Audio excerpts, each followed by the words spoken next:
안녕하세요. 국어 5단원 글쓴이의 주장에 대한 찬반 의견 나누기 교과서 170조 같이 보도록 하겠습니다. 1번 학교 안에서 스마트폰 사용이 필요한가를 읽고 물음에 답해 보도록 하겠습니다. 최근 스마트폰을 사용하는 사람이 늘면서 초등학생이 스마트폰에 중독되는 것을 걱정하는 목소리가 높습니다. 마침내 학교 안에서 초등학생이 스마트폰을 쓰지 못하게 하는 법안까지 국회에 제출되었습니다. 스마트폰을 지나치게 쓰는 것이 문제라는 사실에는 공감하지만 초등학생들이 학교 안에서 스마트폰을 아예 쓰지 못하도록 법으로 막는 것을 두고 찬성과 반대 입장에 팽팽히 맞섭니다. 여러분들은 어떻게 생각하나요? 학교 안에서 스마트폰 사용을 법으로 금지해야 한다고 주장하는 사람들은 다음과 같은 근거를 듭니다. 학교 안에서 스마트폰을 사용하면 학생들이 수업에 집중하지 못해 학업에 방해가 됩니다. 만약 학교 안에서 스마트폰을 사용하는 것을 법으로 금지한다면 학생들이 스마트폰의 정신을 빼앗기지 않아 좀 더 수업에 집중할 수 있을 것입니다. 아무리 학교에서 사용하지 않겠다고 다짐해도 스마트폰이 자신에게 있으면 손이 가기 마련입니다. 또 학교에서까지 스마트폰을 사용하면 난청, 시각장애, 거북목 증후군과 같은 여러가지 병에 걸릴 수 있습니다. 따라서 학생이 스마트폰을 학교에서 사용하는 것을 막는 장치가 있어야 합니다. 하지만 학교 안 스마트폰 사용을 법으로 금지하면 안 된다고 주장하는 사람들도 있습니다. 이들의 생각은 다음과 같습니다. 초등학생의 스마트폰 중독 문제를 강제적으로 해결할 수는 없습니다. 학교 안에서 스마트폰을 쓰지 못하게 한다면 오히려 역효과만 일어날 것입니다. 대부분의 학생들은 방과 후에 스마트폰을 사용하기 때문에 법을 굳이 만들지 않아도 됩니다. 초등학생에게 스마트폰을 올바르게 사용하도록 교육하는 것이 학교 안에서 스마트폰을 사용하지 못하도록 법으로 금지하는 것보다 훨씬 효과가 클 것입니다. 또 학생들은 수업에서 이해하지 못한 내용을 스마트폰으로 바로바로 찾아볼 수도 있습니다. 지금 우리 주변에도 스마트폰을 사용하는 친구들을 어렵지 않게 볼 수 있습니다. 여러분은 학교 안 스마트폰 사용을 어떻게 생각하십니까? 글을 다 읽어봤는데요. 이 기사는 어떤 문제를 다루었나요? 네, 이 기사는 학교 안 스마트폰 사용에 대한 찬반 의견을 다루었습니다. 네, 이어서 학교 안 스마트폰 사용에 대한 주장과 근거를 찾아보도록 하겠습니다. 네, 첫 번째 주장은요. 학교 안 스마트폰 사용을 법으로 금지해야 한다는 것이고요. 이에 대한 근거는 학교 안에서 스마트폰을 사용하면 학생들이 수업에 집중하지 못해 학업에 방해가 된다는 것입니다. 네, 이어서 다음 주장으로는요.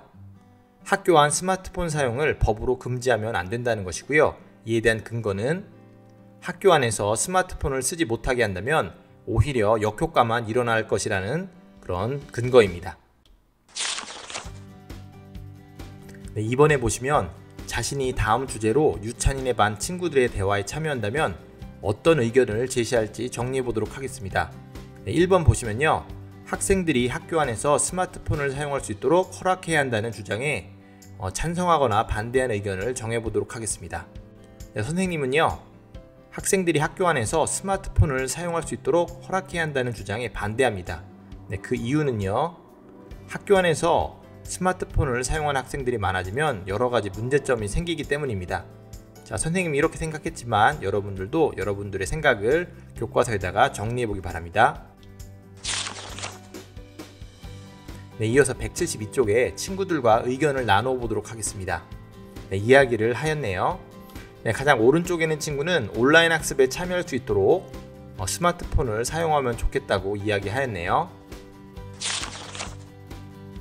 네, 이제 자신의 주장을 뒷받침하는 근거를 떠올려서 써보도록 하겠습니다. 네, 첫 번째 근거는 스마트폰을 사용하다가 학교에서 자주 잃어버리는 것이고요. 두 번째로는 친구들한테 방해가 된다는 것이고 마지막으로는 시력이 나빠지거나 거북목 증후군을 겪을 수 있다는 점입니다. 자, 여러분들도 근거를 떠올려서 한번 써보기 바랍니다. 자, 이제 자신의 의견을 글로 써보도록 할 건데요. 참고할 수 있도록 선생님이 썼던 글을 한번 제시해 보도록 하겠습니다. 스마트폰 사용을 제한해야 한다. 요즘 많은 학생이 스마트폰을 사용한다. 스마트폰으로 손쉽게 필요한 정보를 찾아보고 부모님께 연락하려는 것이다. 그런데 스마트폰 사용은 편리한 점이 많은 만큼 부정적인 면도 많다. 학교에서 스마트폰을 사용하는 학생이 많아지면서 여러 가지 문제가 생기고 있으므로 적절히 제한할 필요가 있다. 첫째, 스마트폰을 학교에서 사용하다가 잃어버리는 일이 자주 일어난다. 학교에서 스마트폰을 잃어버리면 찾기가 쉽지 않다. 학교에서 스마트폰을 잃어버리는 일이 생기면 친구들끼리 또는 선생님과의 갈등이 생겨 더 큰 문제가 되기도 한다. 둘째, 학교에서 스마트폰을 사용하면 공부 시간에 다른 친구들에게 방해가 된다. 진동 상태로 바꾸어 놓는다고 해도 진동음이나 밝은 화면은 다른 친구들에게 피해를 준다. 셋째, 스마트폰을 많이 보면 거북목 증후군을 겪을 수 있다. 학교에서까지 스마트폰을 사용한다면 성장기에 있는 학생들의 건강에 안 좋은 영향을 끼칠 수 있다. 이러한 까닭으로 학교에서는 스마트폰 사용을 제한해야 한다. 그 대신에 건물 입구에 개인별 스마트폰 보관함을 설치하고 학생들은 등굣길에 스마트폰을 그곳에 보관하면 된다.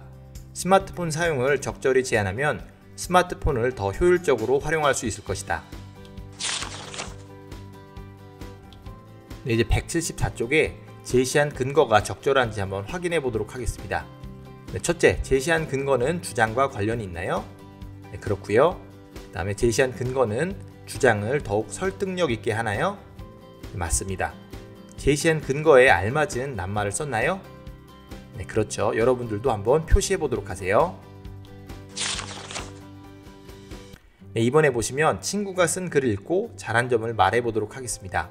네, 철수는 제시한 근거가 주장과 관련이 있게 썼고요. 영희는 세 번째 문단의 근거가 설득력이 있었습니다. 네, 길동이는 근거에 알맞은 낱말을 적절하게 썼습니다. 자, 이런 식으로 친구가 잘한 점을 한번 칭찬해 주면 되겠습니다. 네, 이제 6번에서 자신이 쓴 글에서 여러 가지로 해석되는 낱말을 찾고 뜻을 써보도록 하겠습니다. 네, 첫 번째 낱말은 문제입니다.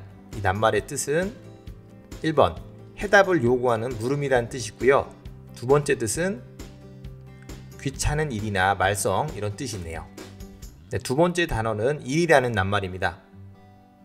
적절한 대가를 받기 위해서 어떤 몸을 움직이거나 머리를 쓰는 활동을 말하기도 하고요.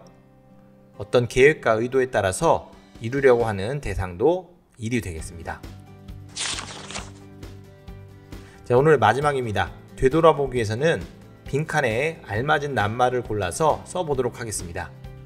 네, 문장을 같이 한번 읽어보도록 하겠습니다. 제시한 근거는 주장과 관련이 있는가 이렇게 쓰면 되겠네요. 두 번째 문장, 제시한 근거는 주장을 더욱 설득력 있게 하는가. 자, 마지막입니다. 제시한 근거에 알맞은 낱말을 썼는가 이렇게 정리하면 되겠네요. 네, 오늘의 학습은 여기까지입니다. 여러분들 수고 많으셨습니다. 감사합니다.